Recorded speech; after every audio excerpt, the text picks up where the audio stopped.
पतिता पावन तुम बिन कहना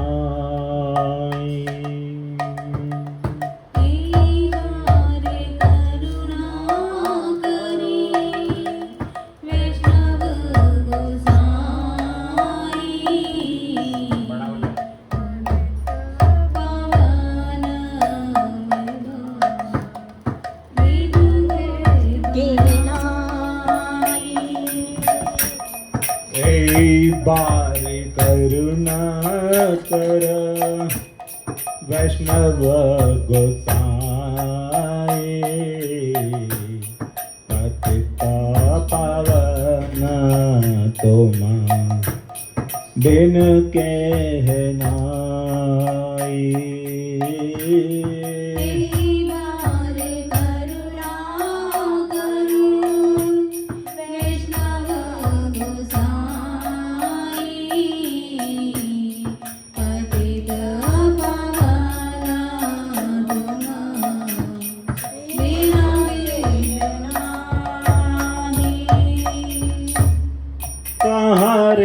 निकट गेले पापे दूर जाय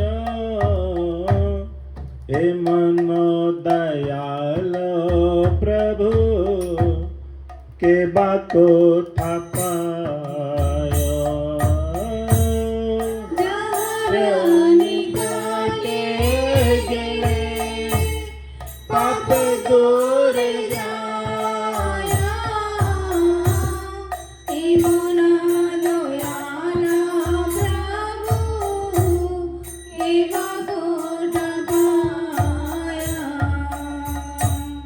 गंगारो परश हले पश्चाते पावन दर्शनो पवित्र कर ए तुम्हार गुण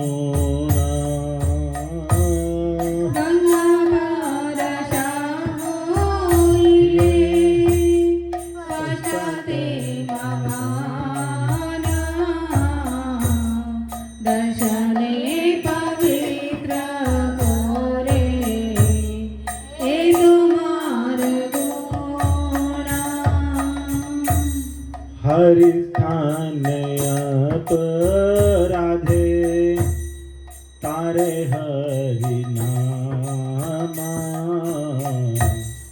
तुमा स्थान अपराधे नाही का एड़ा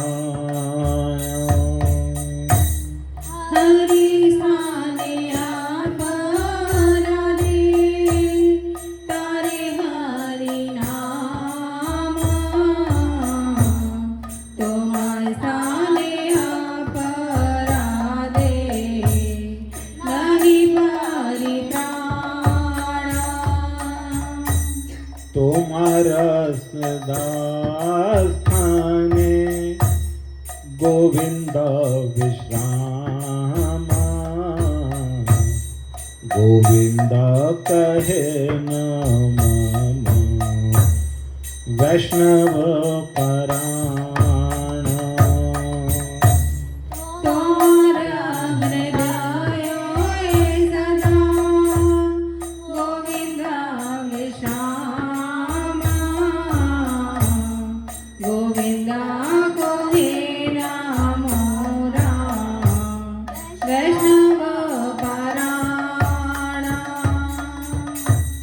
प्रति जन्म करी आशा चरणे रघुली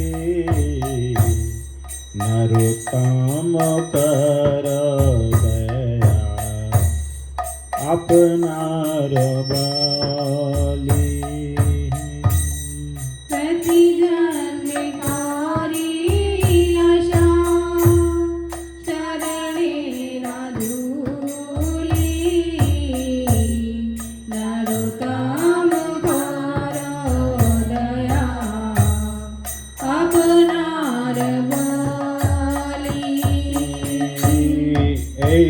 बार करुणा करो वैष्णव गोसाई पतित पावन तुमा बिन के है नाई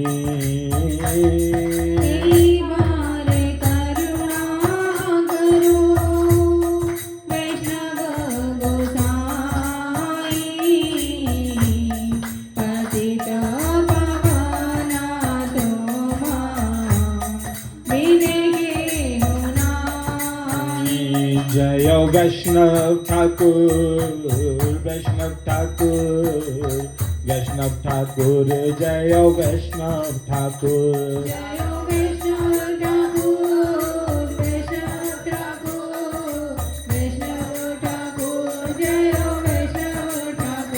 ठाकुर नरोत्तम नरोत्तम नरोत्तम ठाकुर नरोत्तम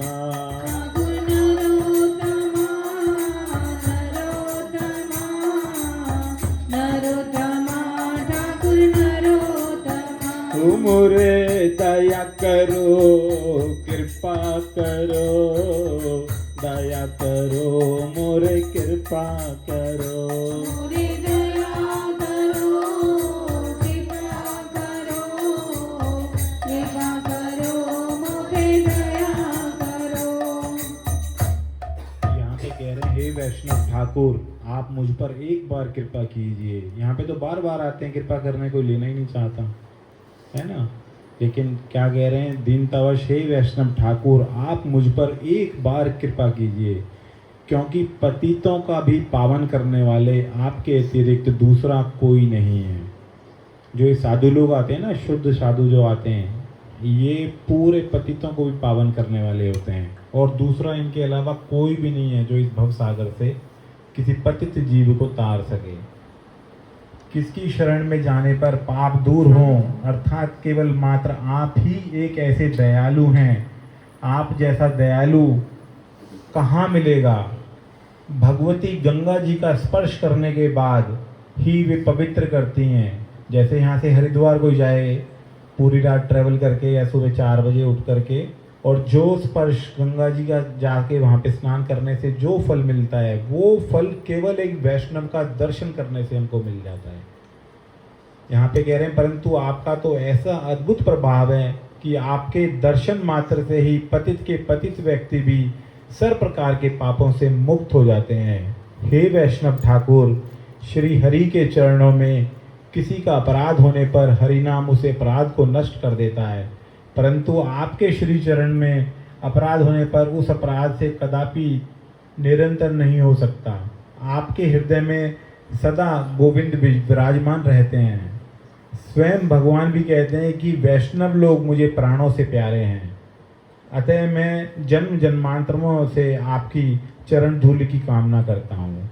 हरे कृष्णा। अभी हम थोड़ा सा कथा श्रवण कर लेंगे ठाकुर जी की, फिर उसके बाद कीर्तन करके प्रसाद लेके सभी जाएंगे। हरे कृष्णा।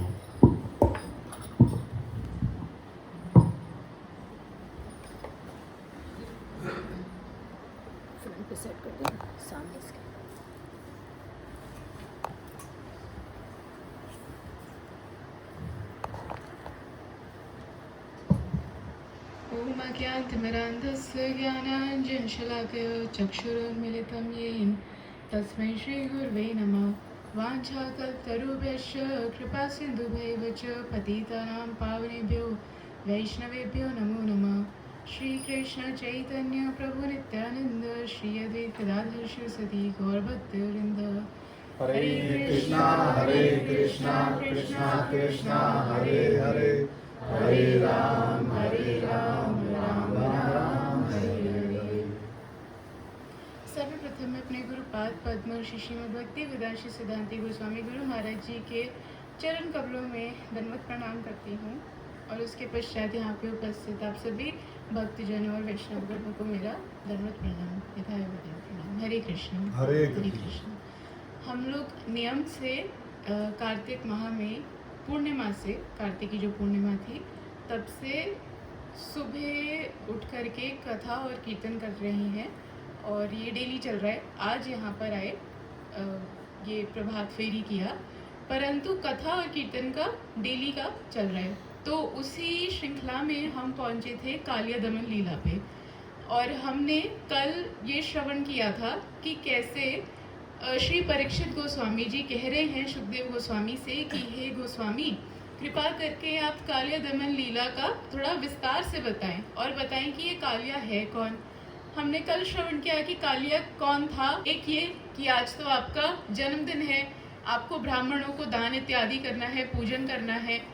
जो मैया और बाबा हैं वो कृष्ण को भी कह रहे थे कि तुम भी आज जाने को रहने दो, अपने भैया के साथ रुको। कृष्ण कहते हैं नहीं नहीं नहीं नहीं, आप करो, मैं अपनी गौचारण करके थोड़ा जल्दी आ जाऊंगा आज। तो बलराम जी तो ऐसे करके रुक गए, और कृष्ण ने क्यों बलराम अपनी गौचारण लीला पर आगे गए, और समस्त अपने सखाओं के साथ, अपनी गैयाओं के साथ आगे चल रहे हैं। एकदम भरी गर्मी है, बहुत गर्मी है, और गैयाओं की और सखाओं की इच्छा कर जाती है कि हम थोड़ा सा जलपान कर लें। ये कहाँ गए आज? गौचरण करते करते करते करते जो कालिया हृद था उसके निकट चले गए थे, और ये कालिया इतना ज़्यादा विषैला था, इतना ज़्यादा विषैला था कि इसने अपने चारों ओर दूर दूर तक का पानी, यमुना का जल इसने विषैला कर दिया था। जो ये वनस्पति तट को लगती थी कालिया हृद के, वो वनस्पति वहाँ पे एकदम राख हो गई थी, जल गई थी, कुछ था ही नहीं उधर। कोई पक्षी अगर ऊपर से उड़ करके जाता तो वो भी गिर के मर जाता, उसकी हवा से इतना विष था, अग्नि समान विष था कि जो जल था उसमें बुलबुले फटते थे उस विष के कारण। और ये जब गैया गई, उन्होंने थोड़ा दूर थी वो कालिया हृद से, लेकिन उसका जल इतना विषैला हो गया था कि वो पानी पान करते ही, वो जल पान करते ही एकदम से गैया मर गई, मृत समान हो गई। और जो ग्वाल बाल जिन्होंने पानी पी लिया था, वो वाला जल पी लिया था, वो भी मृत, वो भी मर गए।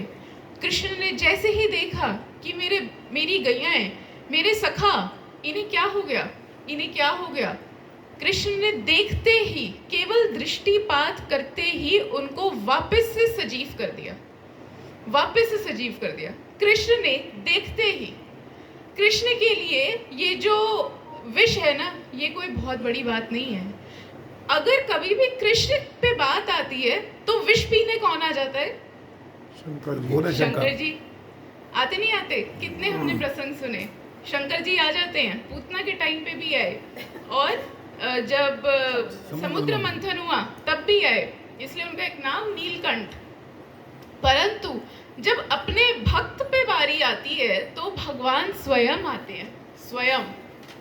वो है ना कि राजा ने विष दिया मानो अमृत पिया, मीरा रानी दीवानी कहाने लगी, वो तो गली गली गली गुण गाने लगी।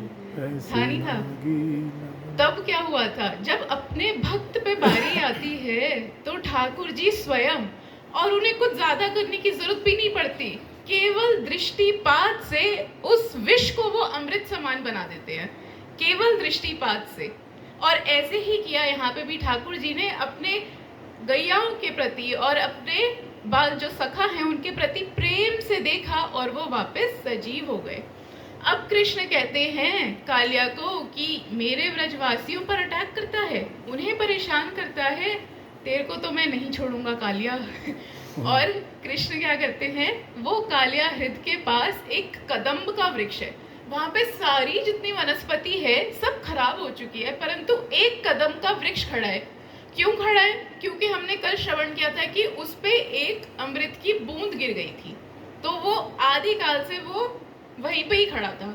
कृष्ण चढ़े उस कदम के वृक्ष पे ऊपर, और देख करके सीधा नीचे डाइव मारी कालिया हृद में, सीधा नीचे डाइव। और क्या डाइव मारते हुए गए, अपना वजन उन्होंने भारी कर लिया और डाइव मारते हुए नीचे गए। भागवत जी में शास्त्रीय शब्दों के हिसाब से ये बताते हैं कि इतना प्रेशर से वो नीचे गए कि जो यमुना का जल था वो 100 धनुष डिस्टेंस 100 धनुष का था, उतना ऊपर पानी ऐसे उछल करके गया था। वो इतनी स्पीड से गए थे कृष्ण नीचे, और नीचे जो गए तो जो नाग पत्नियां थी वो तो देख के कहती, भाई आज कौन सा बालक आ गया यहाँ, क्यों आ गए हो तुम। उनसे प्रार्थना करने लगी कि देखो ये कालिया बहुत खतरनाक है, अभी भोजन करके रेस्ट कर रहा है, इसको तुम मत छेड़ो, प्लीज तुम यहाँ से चले जाओ। इतने विषैले पानी में कृष्ण गए अंदर, लेकिन उन्हें कुछ हुआ नहीं हुआ। कैसे होगा, अरे वो तो स्वयं नारायण है। हाँ, नारायण अपने जब वो स्वरूप में होते, गर्भोदक्षाई विष्णु के स्वरूप में होते हैं, तो क्या वो अनंत शेष के ऊपर बैठ करके क्षीर सागर में विश्राम नहीं करते? जब समुद्र मंथन हुआ था तो कहाँ हुआ था? क्षीर सागर में हुआ था। अमृत से पहले क्या निकला था? विष निकला था। तो बताओ इन कन्हैया को विष से कुछ हो सकता है क्या? अरे ये उसी क्षीर सागर में रहते हैं जहां से विष ही निकला था, इन्हें नहीं होता कुछ। ये गए और ये कहते हैं नागपत्नियों को, तुम रुको अभी हम बताते हैं। कृष्ण ने कालिया की पूंछ पे पैर रख के उसको ऐसे थोड़ा सा मसल दिया, और जो ही मछला सांप की पूंछ पे पैर रखोगे तो क्या होगा? ऐसे करते हुए आएगा एकदम। हाँ, यही हुआ। जो कृष्ण ने कालिया के पूंछ पे पैर रखा, ये तो कालिया एकदम, कितने सर थे उसके? 1-2 फन नहीं थे, सहस्त्र फन, 1000 फन थे।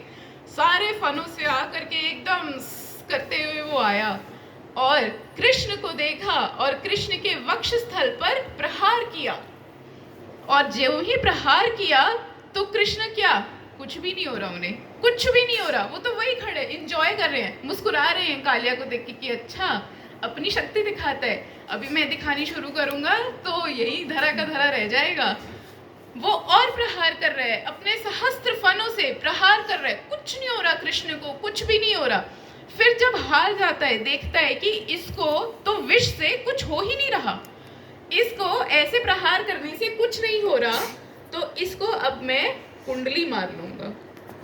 सांप करता है ना, क्या करता है? अपने उसको क्या कहते हैं, शिकार को लपेटे में ले लेता है। इसने कहा कि इस बालक को तो अभी मैं लपेटे में ले लेता हूँ। वो उसने कुंडली मारनी शुरू की।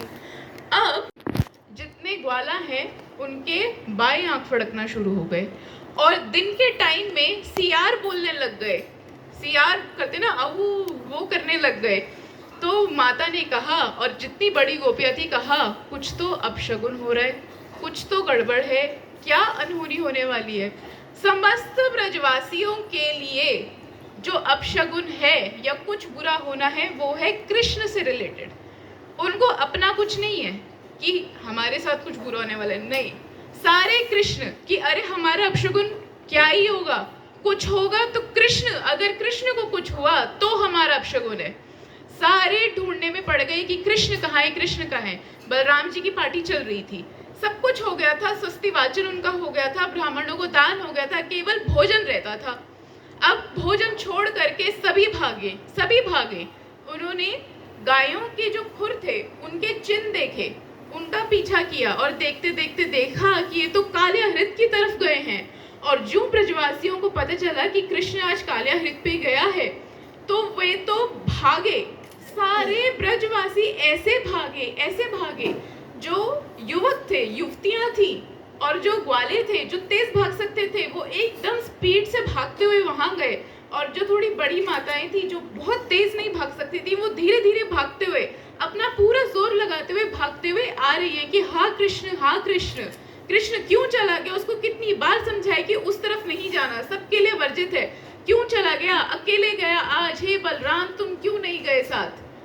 इस प्रकार से हाहा करने लगे। और जैसे ही पहुंचे वहां कालियाहृत के तट पर, देखते कि देखते साथ ही कृष्ण, वहां क्या चल रहा था कि सांप जो है वो कृष्ण को कुंडली मार करके बैठा है, और कृष्ण कैसे एक्ट कर रहे थे कि वो मैं तो बेहोश हो रहा हूँ, अपनी आंखें उन्होंने इस प्रकार कर ली थी। उनको देखते के देखते साथ ही जितनी गैयां थी, जितने सखा थे, वो कैसे हो गए, स्टैचू समान हो गए, एकदम स्टैचू जैसे हो गए कि क्या करें। जैसे प्राण बिल्कुल अटक जाते हैं, मनुष्य कुछ नहीं कर पाता उस वक्त, बिल्कुल ऐसा हो गया था। सबके प्राण निकल करके आंखों तक आ गए थे, आंखों तक आ गए थे कि बस कृष्ण को कुछ हो जाता तो वो छोड़ देते, बिल्कुल प्राण छोड़ देते, इस प्रकार हो गया था। जैसे ही यशोदा मैया आई, यशोदा मैया ने देखा कृष्ण और बिल्कुल संभाल नहीं पाई खुद को, और एकदम से भूमि पे गिरती हुई कहती है कि मुझे भी जाकर के कूदना है, मैं भी कूद जाऊंगी, कृष्ण कृष्ण। अब यहाँ आ गए बलराम जी, बलराम जी आ गए वही पर्पस फुलफिल करने जिसलिए कृष्ण ने उनको छोड़ा था, कि जब मेरे ब्रजवासी मेरे को देखेंगे तो वो खुद से साइड ना कर लें, उनको संभालने के लिए कोई स्ट्रॉन्ग होना चाहिए। कौन? बलराम। कि जब मैं कूदूंगा तो इन ब्रजवासियों को कोई संभाल ले। बलराम जी एकदम स्ट्रॉन्ग होकर के खड़े हैं। इसका मतलब ये नहीं कि उन्हें पीड़ा नहीं हो रही है, परंतु अगर वो भी क्रंदन करना शुरू कर देते तो कौन संभालता सबको। सब अभी इसलिए ही थोड़े से संभले हुए थे कि दाऊ भैया जो हैं वो बिल्कुल स्ट्रॉन्ग होकर के खड़े हैं, वो बिल्कुल स्ट्रॉन्ग होकर के खड़े हैं, वो समझा रहे हैं, वो बाबा को समझा रहे हैं, कह रहे हैं कि हे बाबा आपको तो ध्यान ही है कि गर्गाचार्य ने कहा था कि कृष्ण जो है वो नारायण समान होगा, उसकी जो शक्तियां हैं वो नारायण के समान होंगी, तो आप घबराते क्यों हो। उसने तो अघासुर का वध किया, पूतना का वध किया, तृणावृत का वध किया, कितने भयंकर भयंकर असुर थे ये, आप क्यों घबराते हो। लेकिन नहीं समझ आ रहा, किसी को समझ नहीं आ रहा। मैया को समझाने की कोशिश कर रहे हैं, मैया कुछ नहीं होगा, कृष्ण वो रहा, कुछ भी नहीं होगा। आप अपने पुत्र की शक्ति को नहीं जानती। मैया शक्ति समझ रही है इस वक्त, नहीं, उनसे तो नहीं रहा जा रहा बिल्कुल। अब जब बलराम जी एक ब्रिज के समान मानो वहां खड़े हुए हैं और सभी ब्रजवासियों की पीड़ा को डैम की तरह संभाले हुए हैं, और अब जब उन्हें लग रहा है कि ये जो पीड़ा है ब्रजवासियों की, ये कभी भी ये बांध तोड़ देगी और मैं नहीं संभाल पाऊंगा, बलराम पीछे देख करके कृष्ण को कहते हैं, हे कृष्ण क्या कर रहे हो, शर्म नहीं आती। सारे टाइम इस अनंत शेष पर विश्राम करते हो, अब इस छोटे से नाग पे तुमको विश्राम करने की इच्छा करती है। अनंत शेष का कुछ तो वो करो सम्मान। और जो ही कृष्ण ने ये सुना, कृष्ण कहते हैं अरे बड़े भैया की डांट पड़ने वाली है, अब तो और ज्यादा डांट देंगे, चलो चलो अपनी लीला को आगे करते हैं। कृष्ण ने अपना शरीर को, अपने देह को विस्तार करना शुरू कर दिया, बड़ा करना शुरू कर दिया, और जैसे ही बड़ा करते गए करते गए करते गए करते गए, उसकी कुंडली से खुलते गए, अपने आप खुलते गए, और जो ही खुलते ही उन्होंने नीचे गए, और नीचे मार करके कूद के, बताना ये कौन सी फिजिक्स है समझ नहीं आता, कि पानी में गए और पानी से ही कूद के कहाँ चढ़ गए, उसके फनों पर चढ़ गए। कृष्ण के मस्तक, वो कृष्ण कालिया के मस्तक पे चढ़ गए, और जो ही ऊपर चढ़े कालिया के, तो कालिया तो अपने उसके 1000 फन, कभी एक फन ऊपर करके करे, कभी दूसरा फन करके, और कृष्ण क्या कर रहे हैं कि कालिया जो फन ऊपर करे उस पे लेकर के पैर धर दे, वो दूसरा फन ऊपर करे उस पे लेकर के पैर धर दे, फिर एक फन ऊपर करे उस पे लेकर के पैर धर दे, और जिस फन पे पैर रख दे वहां से उसका सारा विष, उस फन से उसका सारा विष जो है वो निकल के बाहर गिर जाए। अब ये जो कालिया है और कृष्ण है, इनकी चल रही है यहाँ पे जुगलबंदी। जैसे वो हारमोनियम में जैसा लगता है ना मेरे को तो कभी कभी, कि आगे से प्रेस करते हैं ना, पीछे से वो उठता है, वो प्रेस करते हैं वो उठता है, तो बिल्कुल ऐसे लग रहा था कि कृष्ण एक चरण रख रहे हैं, वो दूसरा उठा रहे फन, वो एक चरण रख रहे हैं, वो फन उठा रहे, जो फन वो उठाने की कोशिश करे, कृष्ण वहीं पे पैर धर दें, एक फन भी उसको ऊपर ना करने दे, और इस प्रकार नृत्य करने लगे, उस कालिया के ऊपर नृत्य करने लगे। और जब देखा कि कृष्ण की तो नुपुर की आवाजें आ रही हैं, वो तो नृत्य कर रहे हैं कालिया पे, तब